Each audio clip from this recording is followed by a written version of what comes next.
Happy Saturday, folks. Come on in the room.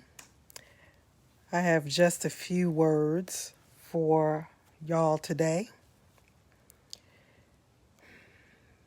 Give people a couple minutes. While we're waiting for some folks to come in the room, I want to give a big shout out to my little sister, Cachet Thornton, who beautifully braided my hair last night. See the purple? And I love it. I love the job she did. People, don't be looking at my gray hair. Yes, that's wisdom you're seeing. Okay? So, just a few things that have been on my mind that I want to talk to you all about. And hey, Tyann. So, first of all, I want to say happy birthday to the dearly departed King of Pop, Michael Jackson. Today is his birthday. I think he is probably would have been 60 something. I'm bad with dates, but happy birthday, Michael Jackson. And hey, Aisha. Aisha, I miss your show. You got to bring it back, okay? And also, I wanted to give a shout out to my comrades in arms, Carmen, Nicole, and AJ. I want to give them a special shout out. They know why. And I'll see you ladies tomorrow morning. Hey, Allison. Hey, how you doing? And I also want to give a shout out to our fearless Commonwealth attorney, Buta Biberai, and my new wonderful little sister, Crystal Ford, who I spent a great deal of time with today. We got more accomplished in that meeting today than I think most people do in an entire week. So shout out to those ladies. Anyway, want to just say a few things that are on my mind that I want to share with you all. First of all, I hope that you will mark your calendars for September 5th. I believe that is a Saturday at 7 p.m. I will be hosting my first postcard writing party via Google Meet. Not Zoom, Google Meet. So you do not have to have Google or Gmail to participate, but we will be broadcasting our postcard writing party to support our candidates in this election, local, town, county, local, statewide, countrywide, and presidential. So I really don't care who you're going to vote. Well, I do care who you're going to vote for. Let's amend that. But I will say that this is a nonpartisan effort.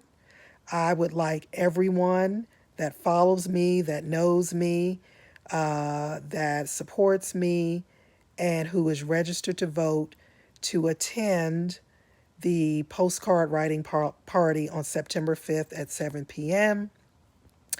I think I've scheduled it for a couple hours. After this live, I will share the link. I want those attendance numbers to shoot through the roof because this is the most important election season of our lifetime. So let's do it. Hey, Justin. Justin, I've been trying to get in touch with you. I'll get you eventually, Justin. Don't worry about it. So, thirdly, or whichever number I'm on, uh, let's talk about voting for a minute. Let's talk about our responsibility as American citizens. Hey, Jerome, thank you. Let's talk about how, if you are not registered to vote, get out there and get registered. You don't even have to leave your house. All you have to do is go online, get that little expensive smartphone that you pay all of that money for every month. Type into the Google machine, as my friend says. How do I register vote in Virginia, in Michigan, in Iowa, in Texas, in Florida, in wherever? And the information is at your fingertips. No excuses. Do that. Once you are registered to vote and you get that voter registration card, keep it in your wallet, keep it in your car.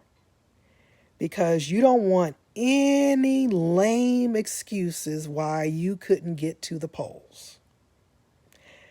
I don't care if you have to Uber, Lyft, carrier pigeon, walk, crawl, roll in the wheelchair.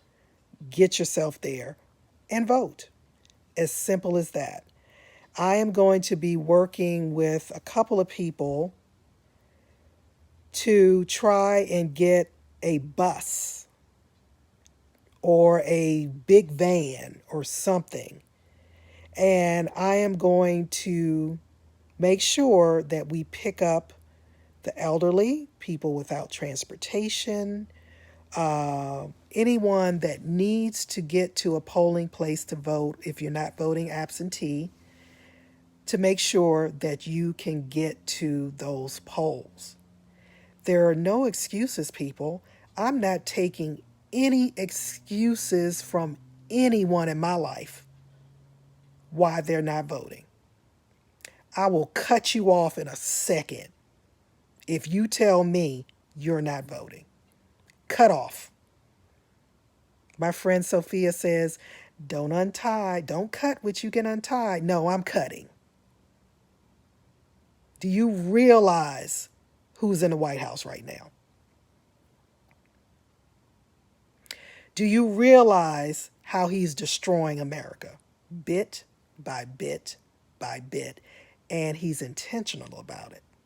He means what he says and he means what he's doing. If you want to sit around and mess around and have him occupy the people's house for 4 more years, that's your business. Not on my watch. Won't happen. Okay? Now, let's get to another touchy topic. Very touchy.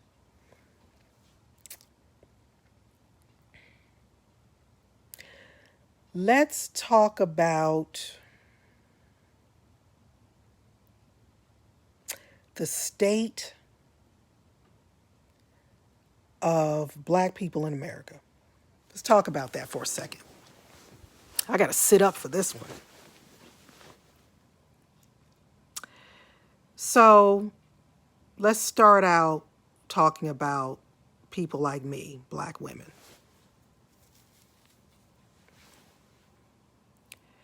Black women are the foundational backbone of America. We are the foundational backbone of America. We save everyone. We help everyone. We save everyone. We protect everyone. We guide everyone.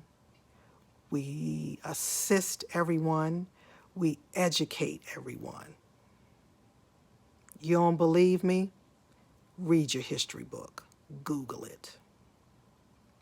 And one thing that I am sick and tired of is everyone dumping on and trying to manipulate and control black women. Not on my watch. You don't have to believe me, people. Go to your Google machine and look it up.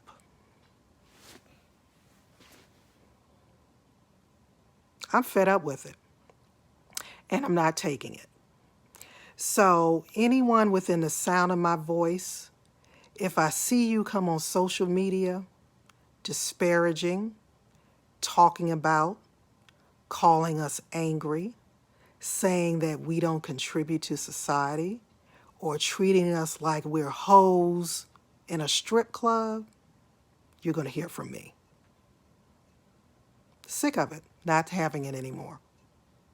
Okay? Now, let's talk about another touchy subject. Black men and black boys in America. Let's talk about my sons.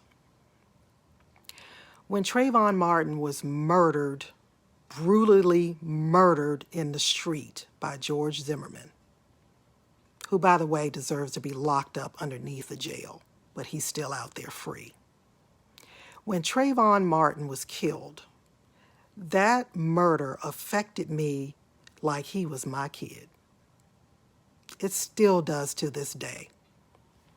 His mother just ran for public office in Florida, and she lost that race by 331 votes. 331 votes. You know what that tells me? That tells me that some people didn't vote. That's what that tells me. Okay? So when her baby was murdered, Sabrina Fulton is her name. When her baby was murdered, my husband and I talked about it. We talked about it several times. But what we had to do with our sons is that we had to sit them down and explain to them, even though they live in the wealthiest county per capita in the United States, you are not to leave this house with a hoodie on, dressed in all black, without your ID, and without us knowing where you're going, when you're coming back, and who you're going to be with when you're out. That's a rule in our house. I don't care if I've known the parents for years. Where are you going? Who's going to be in the house you're going to? And which one of us is going to drop you off? And we're walking inside the house to look around. You ain't going to never see Roger and Vanessa Maddox drop their children off and say, see you tomorrow, without going in that house. That's a rule. So, if you're a black male in America, you have to be careful. You have to do things that other folks unlike you or who don't look like you have to do. It's just a fact of life. It's a sad, sad fact of life, but it's a fact of life. But here's what needs to change about that. Your white counterparts, your Indian counterparts, your Asian counterparts, everybody that is non-black, they need to understand what you have to do in order to leave the house. It's not a joke. And if they don't know and are not educated to what my sons have to do before they leave the house, shame on your friends and their parents. Educate yourself. Ask questions. Okay? If you're dropping your kid off in this household, you need to be doing the same thing we do. You going over Vanessa Maddox's house? Is either her or Roger at home? What are y'all going to do? Where are y'all going? Who's going to be in the house with you? You should be asking these questions. Don't just drop your kid off willy-nilly talking about see you tomorrow. I could be growing a meth lab up in my house or something. Who knows what's going on in my house? It could be going, anything could be going on in other people's homes. But you don't know where your children are? You don't know where your children are. Okay, let's take it even further. 5 years ago, I wrote a course called Parental Controls Work. It was a course for parents to learn how to monitor their children on social media. Let me just say this. Y'all parents don't know jack. Y'all are bad. Y'all are bad off. I don't care how many degrees you got behind your name. Y'all don't know what your kids are doing on social media. And guess what? I do. I know what y'all's kids are doing. And I know what my kids are doing. Surprise. I know. So if you're one of those people that tells me every day, Vanessa, I don't get into social media. I don't have time for Facebook and Twitter and Instagram. Oh, you don't? Well, guess what? Your daughters are on there talking to overage men. Little Susie and little Billy are on there buying drugs right in your house, in your basement, on social media. They're hooking up with people you don't even know. Because why? Because you don't know how to monitor them? Call me up and ask me. It'll cost you. Might cost you a little, might cost you a lot, but it'll cost you to find out. Okay, let's wake up, folks. It's 2020. It's going to get worse before it gets better, especially if the occupant is reelected. It's going to get a lot worse. Okay? Last but not least, let's talk about accountability and responsibility. There's a difference. If you call yourself an educated adult, responsible adult in 2020, then I fully expect for responsible adults to teach their children the right thing to do. I'm a social media consultant, been one for a long time. There ain't nothing I miss online. Ain't nothing I miss. And some of the things I see you educated adults posting about everyday general things in life, y'all are something else. In school, they teach you, or school or in your household, before you send an email, reread it. Because there's some things you might want to tweak or redo or consider before you hit send. Some of this stuff I see y'all posting, some of y'all need to be ashamed of yourselves. Y'all are grown. Cut it out. Because guess what? Your kids are seeing it. And if you're not having the hard, crucial conversations in your house, I don't know what to say to you.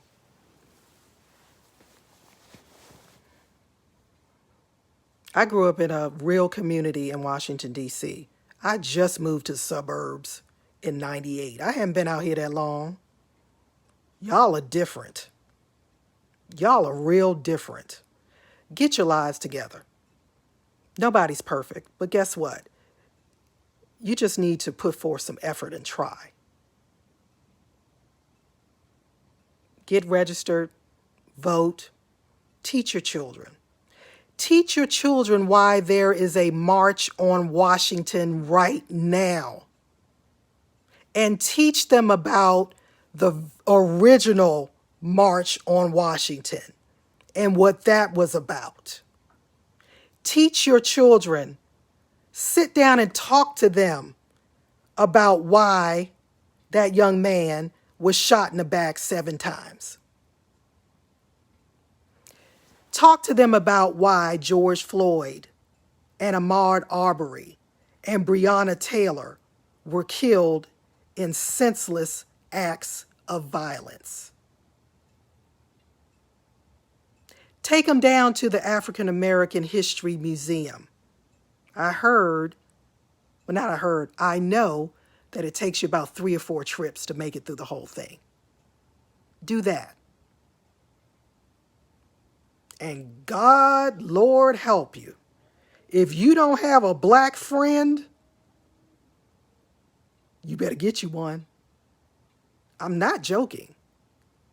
It's pretty sad that I'm saying this in 2020 when grown adults that don't look like me cannot relate to what I experience in America.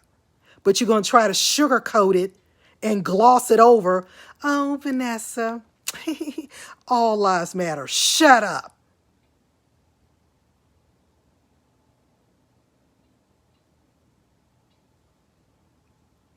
Stop it. Stop it. Get yourself a black friend because you need another perspective in your life. Okay? Good night.